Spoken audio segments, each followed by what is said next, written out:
Hello nshuti na mu bakunzi ba BTV turabaramukije tongera tubaha ikaze ikiganiro ni PPF show uno musi mwava mwibaza ati mbeyasha twacitse abadandaza ba Brock oya ofete umutumire wacu musanze ariko aratembera muri foire rero ariko musanze muzi ko Brock ari kinyobwa dusanzwe dukorana kuri BTV twace tuza hano kuri stand yabo ni stand numero 30 sivyo ga mukobwa turaza kuvugisha umuntu umwe ngaha muri Brock ego ikiganiro rero ni PPF show sinzi ko mwifuza kumenya uwo tuza kuba turi kumwe muri kino kiganiro uberutse twarakiriye Ozirakoze turababwira ko tuzomara ukwezi kose twakira abakora nk'ivyo akora turamaze kwakira Idris Mbizi Ozirakoze uno musi ninde reka tumusabe mu cubahiro ciwe yegere buhoro buhoro numukobwa mwiza tureha umengo yaremewe jewe ndasha bama bavuga ngo ndi mugufi ngo sinzoronko tungana karibu cyane Ange Minosho urakoze cyane meze neza nawe yego je meze neza turagoye ikaze muri Brock muri PPF show murakoze cyane ariko kuri stand ya Brock ego tukuzimane none oya merci nako naje neza ni ndakijijwe ndakijijwe nakirega urakijijwe none mugabo we Brock ni kinyobwa ciza kitagira umufuke kitagira agasibe mbe Brock baramaze kukura entreta uwo turi kumwe si umuntu yoroshe ni Ange Minouche akaba ari CEO wa Magic TV rero jewe sino mukoresha cyane Brock twebwira duha amahera we ntayiguha sivyo reka tukwifurize ko bazokuronde ego vraiment karibu nzobakira muri Magic TV ego sawa reka kumbure tuvugishe umuntu umwe muri Brock hama tuce tugenda kuronderaho twicarana n'umutumire wacu uno munsi mwumvise ko atanyutwambi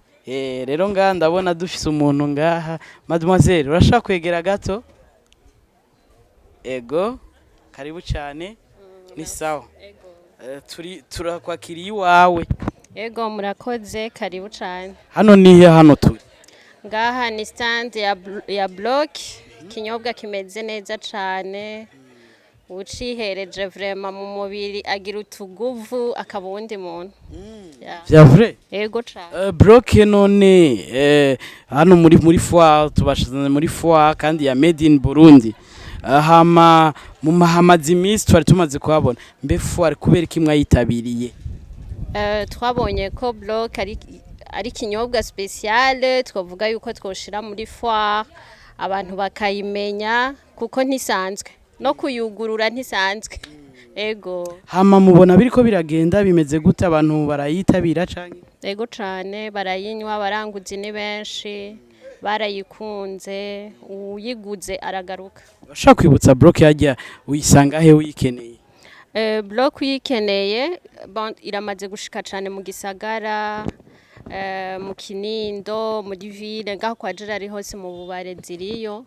no mu Kamenge ziriyo ego hama no kuvuga ko umuntu inyuma ya foire ashaka kubaronka hama igiciro nangahe ego kuturonka araturonka cyane hama igiciro Brock ni 3500 turi muri promotion zitatu 10000 hama ushaka kura 10000 genda zigutse dutatu 10000 ndatugutse ego zitatu 10000 hama n'abashaka kurangura nabone ni promotion ni 72000 carton irimwo 24 bouteilles 24 bouteilles murakoze cyane ariko ntiwidondoye kandi usanze uri umuntu uzwi akazina je nitwa Shugwegimana Lambertine Shugwegimana Lambertine iryo zina si rya mbere abantu baryumva asanzwe ari n'umufasha umumenyesha makuru mugenzi wacu yitwa Amipro bamwita Mama Gold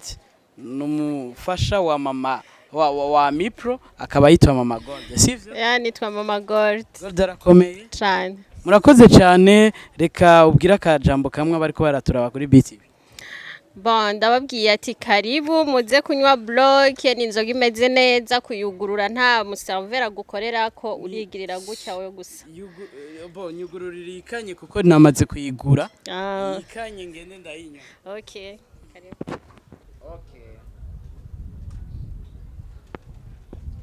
rero nka je nafise amenyo akomeye noshobora gukoresha kuboko